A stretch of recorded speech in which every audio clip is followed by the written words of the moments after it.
Hello everyone, Amrita Shashi blog में आपका फिर से स्वागत है। आज जो हम वीडियो देखने जा रहे हैं वो है बागेश्वर धाम सरकार के बारे में। तो चलिए देखते हैं और शुरू करते हैं। आज हम लोग रौनक का वीडियो देखने वाले हैं। आज इसका टाइटल है बाबा बागेश्वर, फरिश्ता या फ्रॉड। तो चलिए हम लोग इस वीडियो को देखते हैं और फिर उसके बाद लास्ट में हम लोग रिएक्शन देते हैं। तो वीडियो में लास्ट तक आप प्लीज़ बने रहिएगा और वीडियो को लाइक, शेयर और सब्सक्राइब जरूर करें। वीडियो देखने से पहले ही आप लाइक कर दें फ्रेंड्स। हाँ, और लाइक तो आ रहा है, लेकिन हम सभी से रिक्वेस्ट है सब्सक्राइब भी करें। सो आप लोगों का बहुत बहुत धन्यवाद। चलिए शुरू करते हैं इस वीडियो को। बागेश्वर बाबा दरबार में तकरीबन 10 लाख से ज्यादा लोग पहुंचे। बिहार में बाबा बागेश्वर का दरबार सजा है। बाबा फुल फॉर्म में है बाबा बागेश्वर धाम उर्फ धीरेन्द्र शास्त्री, एक ऐसे नौजवान जिसने आज पूरे हिंदू समाज में हलचल मचा रखी है। उन्हें सुनने वालों की तादाद आज करोड़ों में पहुंच चुकी है। वो जहां जाते हैं वहां लाखों की भीड़ इकट्ठा हो जाती है। वो पटना आए तो वहां 10 किलोमीटर लंबा जाम लग गया। इस सड़क पर जाम देखिए आप, 10 किलोमीटर लंबा ये पूरा जाम है। पटना से शुरू होकर ये आगे नौबतपुर का रास्ता है, जहां पर बाबा की हनुमत कथा जो है वो चल रही है। 4 लाख से ज्यादा लोग उनके पंडाल में पहुंच गए। बिहार ही नहीं, छत्तीसगढ़, झारखंड, आंध्र प्रदेश और यहाँ तक कि नेपाल तक से लोग उनकी एक झलक पाने के लिए पटना के नौबतपुर पहुंच गए। हालत ये हुई कि उन्हें खुद अपील करनी पड़ी कि भैया कृपया टीवी पर ही प्रवचन सुनो। इसे आप यूं समझें कि एक कॉमेडियन 2 महीने पहले अपने शो के बारे में लोगों को बताता है तो भी 500 लोग ऑडिटोरियम में भर पाता। इंटरनेशनल क्रिकेट मैच में जहां इतने बड़े बड़े स्टार प्लेयर्स होते हैं वहां 20-25 हजार से ज्यादा लोग नहीं आ पाते। एक पॉलिटिशियन जिसके पास धन बल बाहुबल सब होता है, उसे भी अपनी रैलियों में भीड़ इकट्ठा करने के लिए लोगों को पैसे बांटने पड़ते। और यहाँ 26 साल के एक कथावाचक को सुनने 4-5 लाख लोग आ रहे हैं। वो लोगों से हाथ जोड़कर गुजारिश कर रहा है कि भगवान के लिए अब और लोग ना आए, हम और लोगों को एडजस्ट नहीं कर सकते। ऐसे में आप ये समझ सकते हैं कि लोगों की नजर में उस नौजवान का क्या स्थान होगा, उसकी दीवानगी क्या होगी, उसे लेकर क्या जुनून होगा। इस सब के बावजूद ऐसे बहुत सारे लोग हैं जो कहते हैं कि पंडित धीरेन्द्र शास्त्री फ्रॉड हैं, धोखेबाज हैं और लोगों को बुद्धू बनाते हैं। तो आज के पंतंत्र के इस वीडियो में हम इसी मुद्दे पर बात करेंगे कि क्या बागेश्वर धाम वाले धीरेन्द्र शास्त्री कोई दिव्य गुरु हैं, पहुंचे हुए संत हैं, या एक फ्रॉड जैसा कि कुछ लोग कह रहे हैं। वीडियो ध्यान से देखिएगा, पसंद आए तो अपने दोस्तों से भी इसे जरूर शेयर करिएगा। शुरू करते हैं। नमस्कार दोस्तों, जय हिंद। मैं हूं रौनक। पंतंत्र में आपका स्वागत है। कुछ रोज पहले मेरे सामने बाबा बागेश्वर के नाम से मशहूर धीरेन्द्र शास्त्री जी का एक वीडियो आया। ये वीडियो उनके इंग्लैंड दौरे का था, जिसमें भीड़ में से एक महिला उनके पास आती है। महिला चेहरे से काफी उदास दिख रही है। वो बताती है कि वो अपने 8 साल के बच्चे को लेकर काफी परेशान है। बच्चा ऑटिज्म से पीड़ित है, ठीक से बोल नहीं पाता। अभी महिला बच्चे के बारे में इतना ही बता पाती है कि धीरेन्द्र शास्त्री पहले से ही पर्चे पर लिखे वो सारे सवाल दिखा देते हैं जो वो महिला पूछने वाली है। क्या नाम है बालक का? अगमवीर। अच्छा, पढ़ो। बालक बहुत चंचल है, जन्मजात दिक्कत है, हैरान करता, बात नहीं मानता है। बराबर।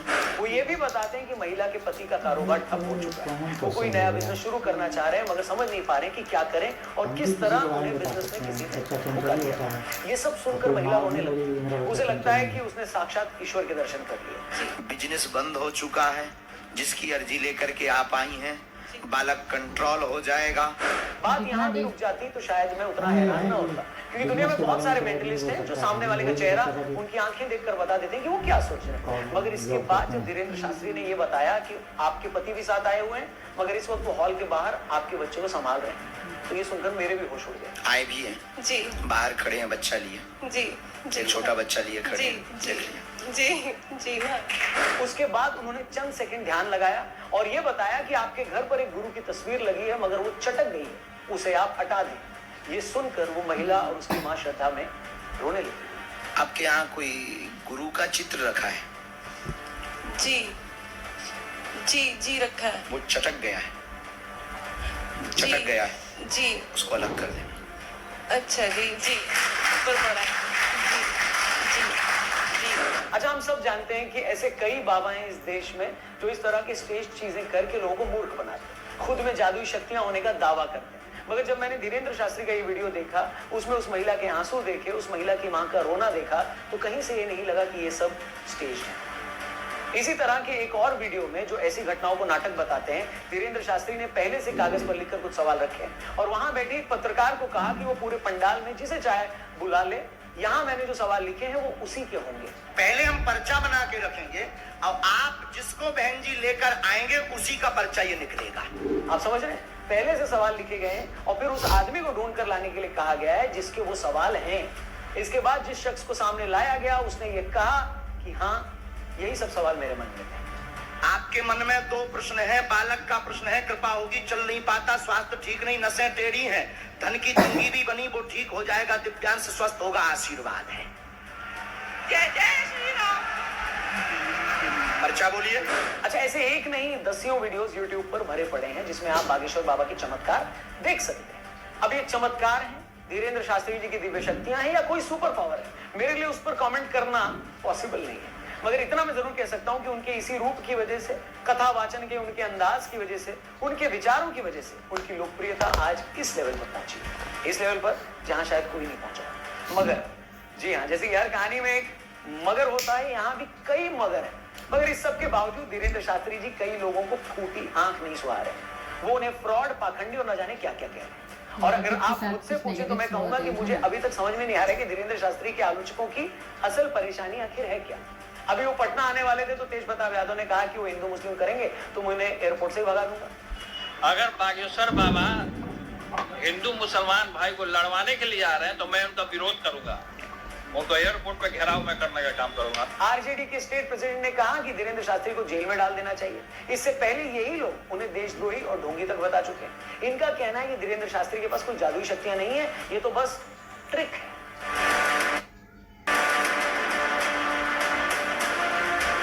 सबसे पहली बात तो ये है कि धीरेन्द्र शास्त्री एक कथावाचक है। वो 12 साल की उम्र से कथावाचन कर रहे हैं। चूंकि वो बुंदेलखंड से हैं तो वो बुंदेल और बुंदेली मिक्स हिंदी में अपने प्रवचन करते हैं। बहुत भारी भरकम भाषा की बजाय बहुत आसान जबान में बात करते हैं जिसे आम आदमी भी समझ पाए। अब कोई कथावाचक आसान जबान में, लोगों की जबान में थोड़ी मस्ती के साथ अगर उन्हें अपने धर्म के बारे में शिक्षित कर रहा है तो इसमें प्रॉब्लम क्या है? अब हर आदमी तो प्रकांड पंडित होता नहीं ना। बहुत से लोग तो बेचारे पढ़े लिखे नहीं होते। ये वो लोग हैं जो अपने धर्म के बारे में जानने के लिए, लाइफ को लेकर समझ पैदा करने के लिए कोई बड़ी बड़ी किताबें भी नहीं पढ़ सकते। इन्हें आप ये नहीं बोल सकते ना भैया जाओ और जेम्स क्लियर की एटॉमिक हैबिट्स पढ़ लो या मार्क मैनसन की किताबें पढ़ लो। अब ऐसे लाखों करोड़ों लोग अगर धीरेन्द्र शास्त्री जैसे कथावाचकों के कार्यक्रम के जरिए अगर अपने धर्म को जान रहे हैं, उनकी बातें सुनकर जीवन में कुछ अच्छा करने के लिए इंस्पायर हो रहे हैं, तो किसी को क्या प्रॉब्लम हो सकती है? हमारे हिसाब से बात बदल दी जाए, रोक दिया जाए। इन लाखों करोड़ों लोगों में से कई ऐसे भी लोग हैं जो इस तरह के भागवत कार्यक्रमों में आकर मुफ्त का लंगर भी खाते हैं, वहां कुछ घंटे ठहर पाते हैं। ये वो लोग हैं जो जीवन में बदलाव के लिए, कुछ नयापन लाने के लिए हजारों रुपए खर्च करके कहीं घूमने नहीं जा सकते। अब ऐसे लोग अगर धीरेन्द्र शास्त्री या उन जैसे किसी कथावाचक के कार्यक्रम में जाकर पॉजिटिव महसूस करते हैं, मुफ्त भोजन करते हैं, नए लोगों से मिलते हैं, तो इसमें बुराई क्या है भाई?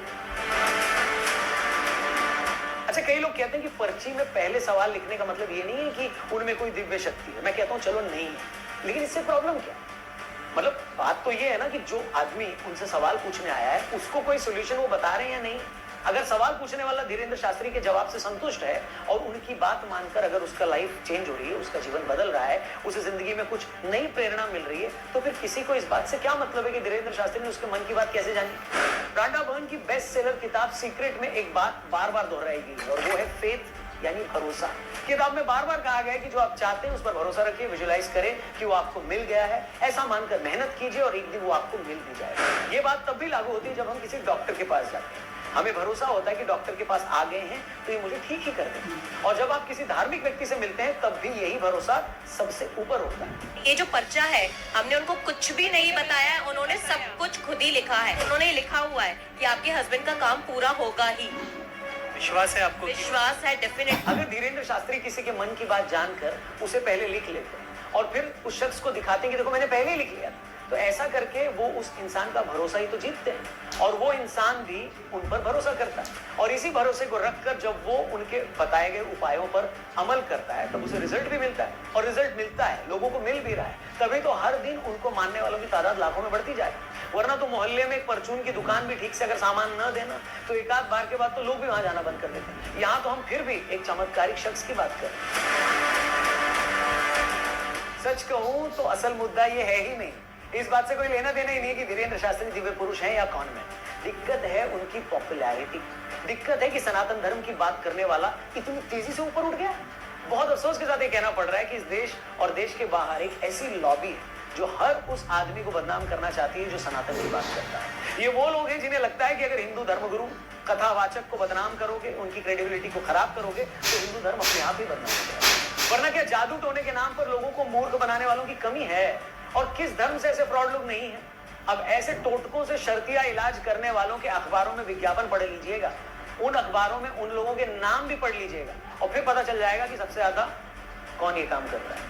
मगर जैसा कि मैंने कहा, इन लोगों को किसी धार्मिक आदमी के फ्रॉड और ढोंगी होने से कोई लेना देना नहीं। इनकी तकलीफ तो बस सनातन की बात करने वाले एक यंग हिंदू की जबरदस्त पॉपुलैरिटी से, ऐसी लोकप्रियता जो हाल के सालों में किसी को नहीं। देखिए, ये भी सच है कि बहुत सारे लोग धर्म की आड़ में गलत काम करते पाए गए। इनमें बाकी धर्मों के साथ कई हिंदू बाबा भी रहे। मगर ये भी सच है कि अगर ऐसे 2, 4, 5, 6 लोग हुए भी हैं तो इसका मतलब ये नहीं है ना कि जो भी धर्मगुरु या कथावाचक धर्म प्रचार कर रहा है वो फ्रॉड ही है। जनता की खुद की अपनी एक अंडरस्टैंडिंग होती है और ऐसे लोगों से जुड़े उनके खुद के एक्सपीरियंसेस होते हैं, निजी अनुभव। और लोगों के लिए हर बात से ऊपर होता है उनका निजी अनुभव, उनका खुद का एक्सपीरियंस। मगर जैसा कि मैंने कहा, कुछ लोगों को इससे कोई लेना देना नहीं। उन लोगों के लिए हर हिंदू संत फ्रॉड है, उनके लिए धीरेन्द्र शास्त्री भी धोखेबाज है, उनके लिए गुरुदेव श्री श्री रविशंकर जी भी नकली हैं और सदगुरु के खिलाफ एजेंडा चलाना तो इन लोगों का फेवरेट टाइम पास है। इसलिए ऐसे लोगों पर ध्यान मत दीजिए। तो देखिए, भरोसा तो अगले पल का नहीं होता, गारंटी तो हम अपनी खुद की नहीं ले सकते कि कल क्या करने वाले। लेकिन ये भी सच है कि दुनिया तो चलती भरोसे पर ही है। तो आप भी भरोसा रखिए, इंसान को नहीं, उसकी बात को पकड़िए। बात अगर धर्म की है, समझ में आ रही है, तो फौरन लाइफ में इंप्लीमेंट करिए, उसे उतार लीजिए जीवन में। बात कहने वाला अगर कल को गलत भी साबित हो जाए, लेकिन आपने उसकी कही बात अगर पकड़ ली और उससे कुछ सीख लिया, तो जो एक्सपीरियंस होगा ना, वो आपसे कोई नहीं छीन पाएगा। और यही सबसे बड़ी बात है, यही इकलौती बात है। फिलहाल आज के पंचतंत्र में इतना ही। ये वीडियो, ये बात अगर आपको सही लगी हो तो इसे अपने दोस्तों से और अपने जानने वालों से जरूर शेयर करिएगा और हमारे चैनल को भी जरूर सब्सक्राइब करिएगा। मिलते हैं आप। हाँ जी, कैसा, आपके क्या विचार है बागेश्वर बाबा धाम? जैसे पूरे वीडियो में हमने देखा कि भाई फरिश्ता उन लोगों के लिए हो जाएंगे ये बाबा जिनका उपचार उन्होंने कर दिया है, जिनकी तकलीफ़ें दूर हुई हैं, जिनकी प्रॉब्लम सॉल्व हुई हैं और जो नेगेटिव से पॉजिटिव में चले गए हैं, उनके लिए तो वो फरिश्ते हैं। और बाद बाकी उनकी पॉपुलैरिटी की रही, अगर वो पॉपुलर हो रहे हैं और उनसे उनकी पॉपुलैरिटी से किसी को अगर दिक्कत है तो फिर उनके लिए वो फ्रॉड होंगे। आपका क्या राय है? हाँ, सही बात बोलो। एक्चुअली ये जो बातें होती है ना, धर्म एक आस्था का विषय है। मानो तो पत्थर, ना मानो तो भगवान। आई मीन, मानो तो भगवान, ना मानो तो पत्थर है। हाँ। यही है ना। तो लोग इसमें आस्था रख रहे हैं, उनकी चीज़ें सोल्व हो रही है, उनके डे टू डे लाइफ का, जिंदगी की परेशानियां अगर चेंज हो रही है पॉजिटिवली, तो उन पर आस्था रखना, उन पर विश्वास रखना, उन पर उनको पसंद करना, मुझे नहीं लगता कि कोई गलत है। ये हर धर्मों में ऐसा होता है। तो हम लोग ऐसा कोई जजमेंट नहीं करेंगे। ये आस्था का विषय है, लोगों को आस्था है उनमें, तो ही तो जा रहे हैं। तभी तो जा रहे हैं। और जिनको नहीं भी आस्था है, लोग ऐसे हिंदू धर्म में ऐसे भी लोग होते हैं जिनको नहीं आस्था है, तो उनके साथ कोई फोर्स भी नहीं करते हैं। It's up to you. And जहाँ तक मैंने उसके भाषण सुने हैं या फिर उनके कम्युनिकेशन सुने हैं, तो काफ़ी लाइट मोड में बात करते हैं और काफ़ी इंटरेस्टिंग बात करते हैं। उनके बातों में कॉमेडी भी रहती था। अगर कोई दुखी इंसान भी जाए तो थोड़ा वो उसमें वो स्माइल ले आते हैं। स्माइल ले आते हैं। तो बस मैं यही कहना चाहूँगा कि ये अपनी अपनी आस्था का विषय है और उसका सम्मान होना चाहिए सभी लोगों का। सम्मान होना चाहिए। और किसी को ये जजमेंट नहीं कर देना कि वो फ्रॉड है या फिर रियल है। तो ये अप टू उस बंदे के साथ उसका कैसा एक्सपीरियंस है उस पर निर्भर करता है, उस पर डिपेंड करता है। बिल्कुल बिल्कुल। तो बस मेरा यही कहना है। सो आज के वीडियो में बस इतना ही। और इस वीडियो का ओरिजिनल लिंक डिस्क्रिप्शन में मैं डाल दूंगा। और उस वीडियो को भी आप लाइक करें और हमारी वीडियो को भी लाइक करें और सब्सक्राइब भी करें और बेल आइकन को प्रेस करें ताकि आपको नए नए वीडियो आपको प्लीज़ हमें सपोर्ट करें सो दैट हम लोग ऐसे ही इंफॉर्मेटिव वीडियोस आप लोग के साथ शेयर करते रहें। हाँ, शेयर करते रहें और देखते रहें और इंटरटेन भी करते रहें साथ में। तो आप वीडियो को लाइक जरूर करें। सो आज का वीडियो में बस इतना ही। सो